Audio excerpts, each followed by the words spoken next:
Selamat datang di dunia kegelapan. Apakah Anda siap untuk memasuki alam gaib, mengungkap misteri, dan merasakan kengerian yang menggigit? Masih di channel Chong Chuli, kita akan menjelajahi cerita-cerita menyeramkan, hantu-hantu yang tersembunyi, dan rahasia-rahasia gelap yang menghantui pikiran kita. Jangan lupa berlangganan dan aktifkan lonceng notifikasi agar Anda tidak ketinggalan momen ketika kita membuka pintu menuju ketidaknyamanan dan ketakutan. Siapkan diri Anda, karena kita akan menggali lebih dalam ke dalam bayangan-bayangan yang tersembunyi di balik layar malam. Mari kita mulai perjalanan kita ke dalam alam gelap yang menanti.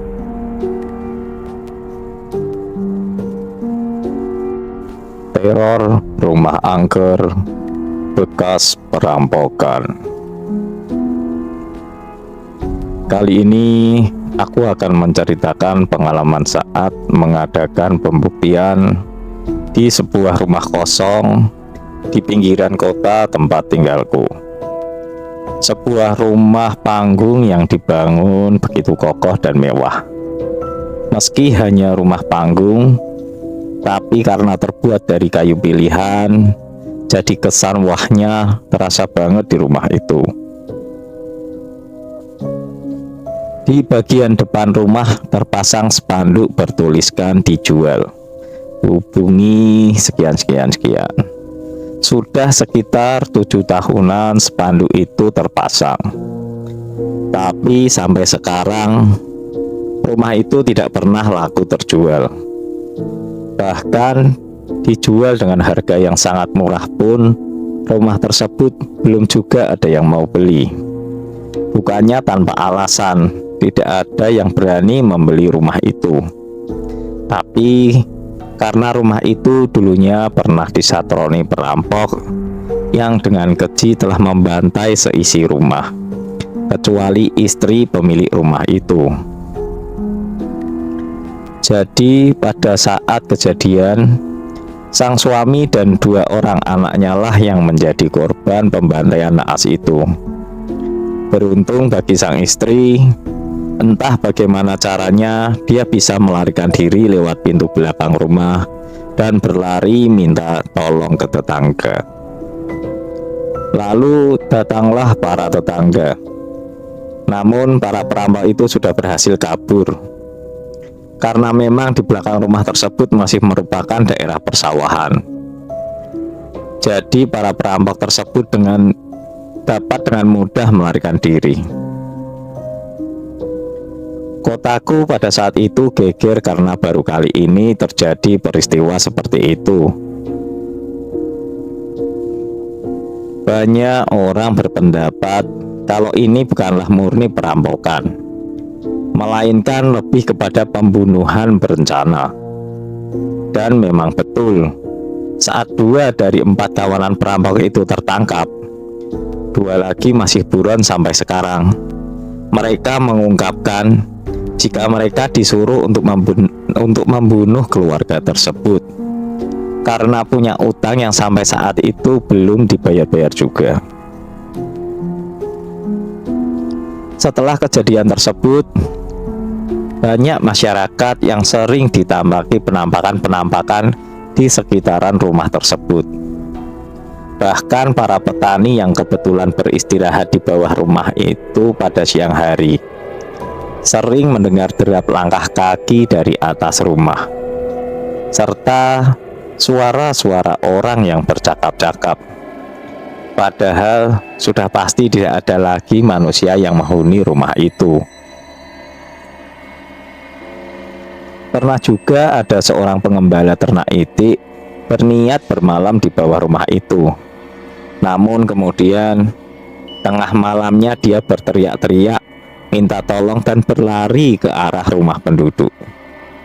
Setelah ditanya, katanya saat berada di bawah rumah itu, dia disamperin banyak makhluk gaib yang berwujud pocong dan kuntilanak.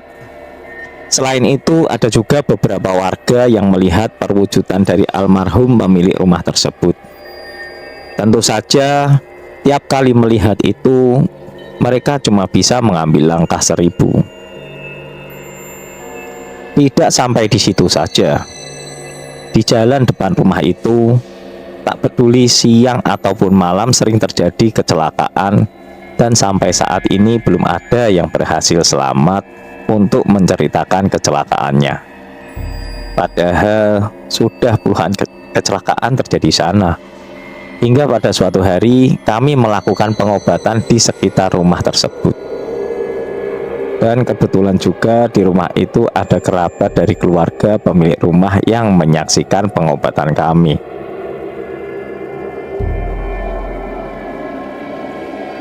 Saat pengobatan selesai, beliau menghampiri kami dan meminta kesediaan kami paling tidak untuk sekedar melihat-lihat rumah tersebut. Tentu saja kami menyanggupinya karena memang sebenarnya rumah itu ingin kami kunjungi dari dulu. Hanya saja kami tidak tahu sang pemilik rumah. Jadi kami tidak punya izin untuk memeriksa rumah itu. Singkat cerita, pada malam yang telah kami tentukan, kami yang kala itu berjumlah sekitar 10 orang mengunjungi rumah tersebut. Maklum banyak yang mau ikut karena rumah itu kan terkenal angkernya. Tapi sebelumnya kami ke rumah Pak Ahmad dulu. Bapak yang mengajak kami ke rumah tersebut. Karena beliau juga yang memegang kunci rumah itu. Pak Ahmad menyambut kami dan mengantar kami ke rumah itu. Baru saja pintu pagar depan rumah halaman tersebut terbuka. Kami sudah disambut dengan serangan yang sangat besar yang membuat beberapa dari kami mental dan akhirnya kami pun saling tindih di depan pintu pagar halaman rumah itu. Beruntung tidak ada yang terluka parah saat itu. Kami pun segera bangkit dan lebih waspada lagi.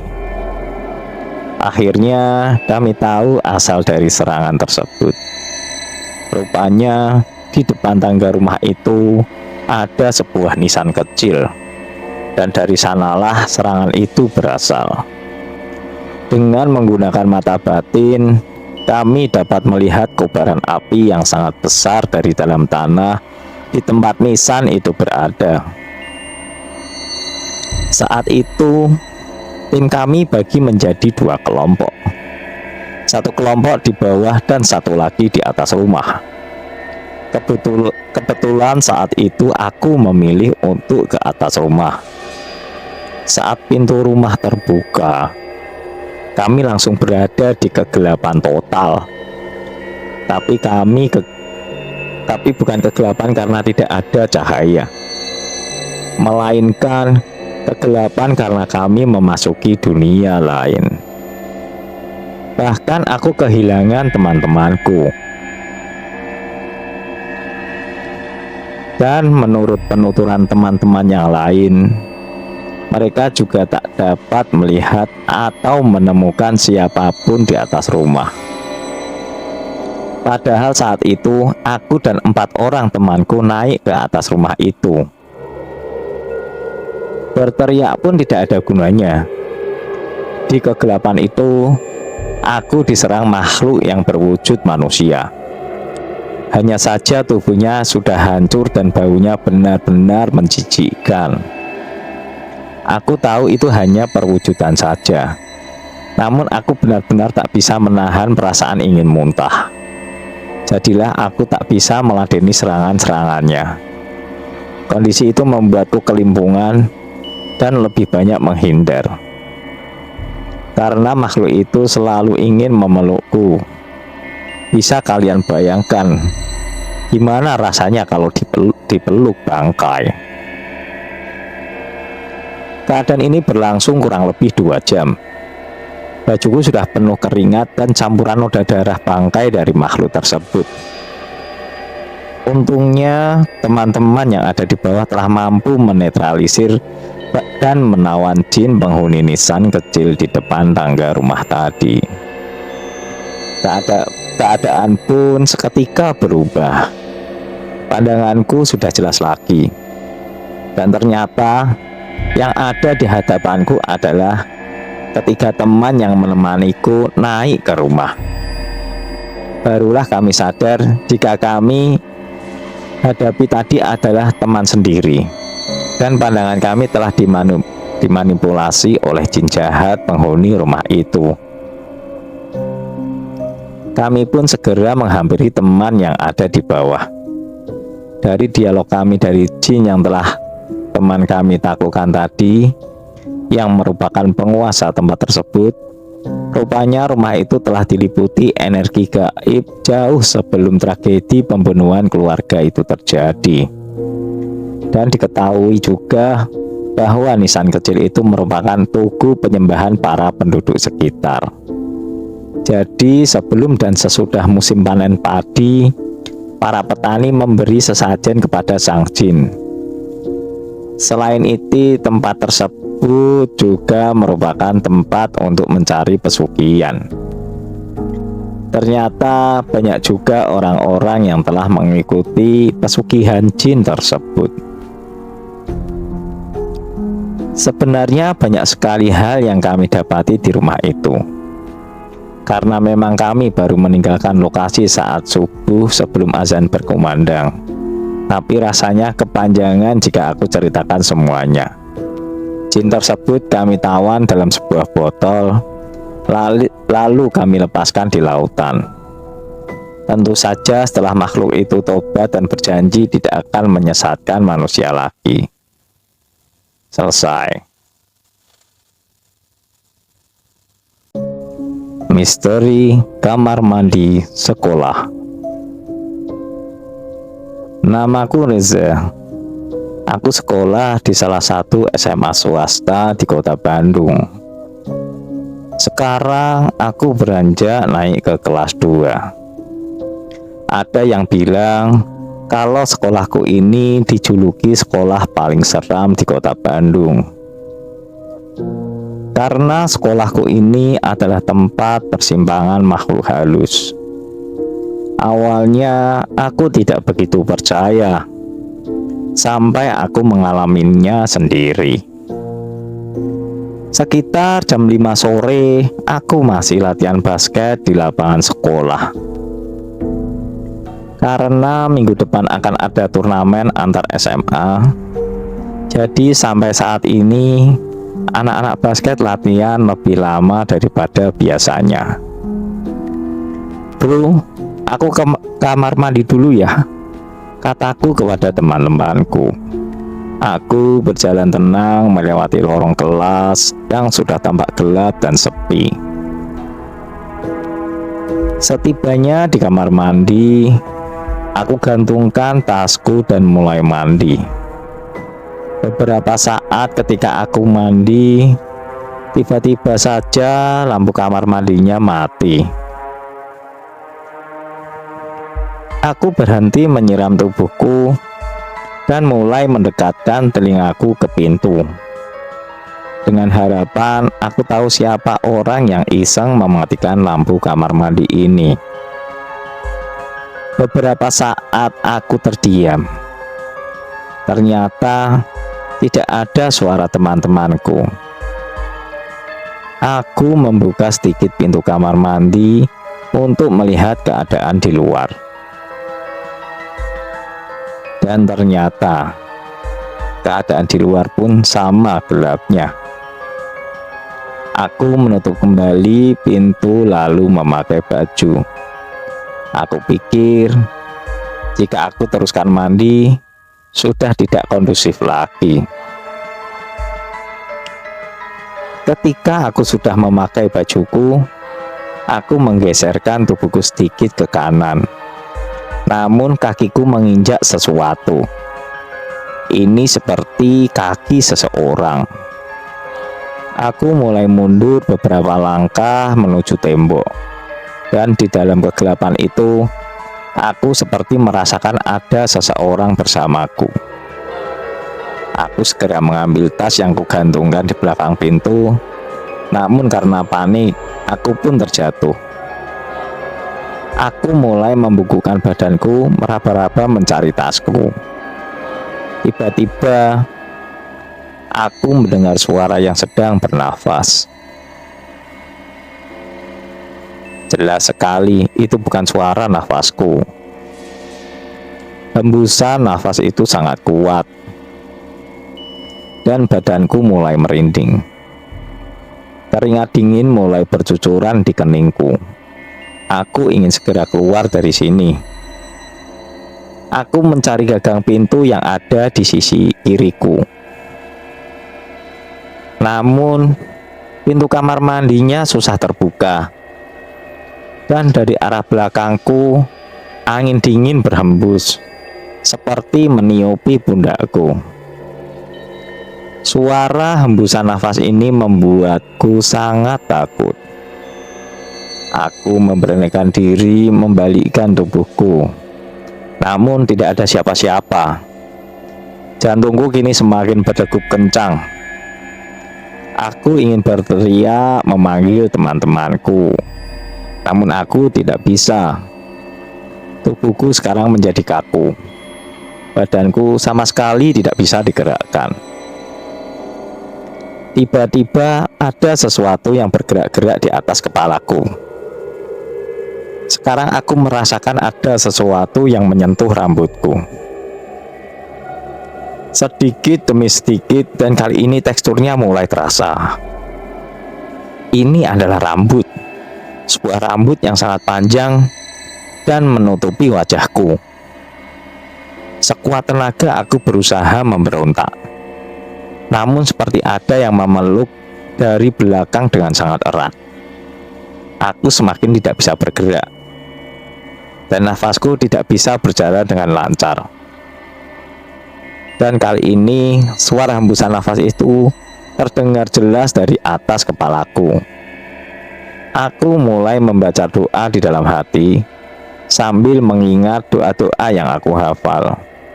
Namun sulit sekali untuk mengeluarkan suara. Sampai akhirnya aku bisa bergerak. Ketika aku melihat ke atas, nampak sebuah wajah dengan mata yang sangat merah. Hanya beberapa detik saja aku melihat sosok itu, dan tidak lama sosok itu menghilang. Badanku yang kaku sudah bisa aku gerakkan, dan aku segera berlari keluar. Di depan aku bertemu dengan teman-temanku yang sudah menunggu di pos satpam.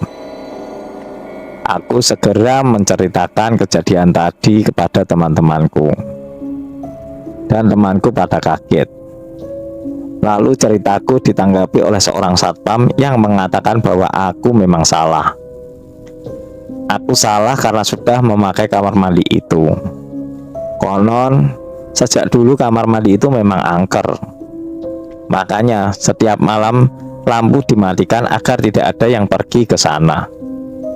Satpam itu lanjut berkata, dia tidak tahu kalau aku lagi ada di sana. Karena saat tadi dia lewat, semua pintu kamar mandi terbuka dan kosong. Aneh, padahal jelas sekali tadi aku ada di dalam salah satu kamar mandi itu. Selesai. Terima kasih telah bergabung dengan petualangan menegangkan di saluran YouTube kami. Namun ini hanyalah awal dari banyak petualangan yang menunggu di depan. Kami sangat bersemangat untuk menghadirkan lebih banyak cerita seru, penemuan misterius, dan momen-momen tak terlupakan yang akan membuat bulu kuduk kamu merinding. Jangan lupa untuk memberitahu kami pendapat kamu tentang video ini di kolom komentar, dan jika kamu memiliki saran atau cerita menarik, bisa menghubungi kami melalui email. Dan jangan lupa untuk subscribe dan nyalakan lonceng notifikasi agar kamu tidak ketinggalan setiap video seru dan menegangkan berikutnya. Bersiaplah untuk terus terlibat dalam petualangan horor yang tidak terlupakan di saluran ini. Sampai jumpa di video berikutnya. Tetap waspada karena dunia misteri selalu penuh dengan kejutan yang menanti. Selamat malam dan hati-hati. Jangan pernah berjalan sendirian di malam hari. Siapa tahu ada yang mengikutimu dari belakang.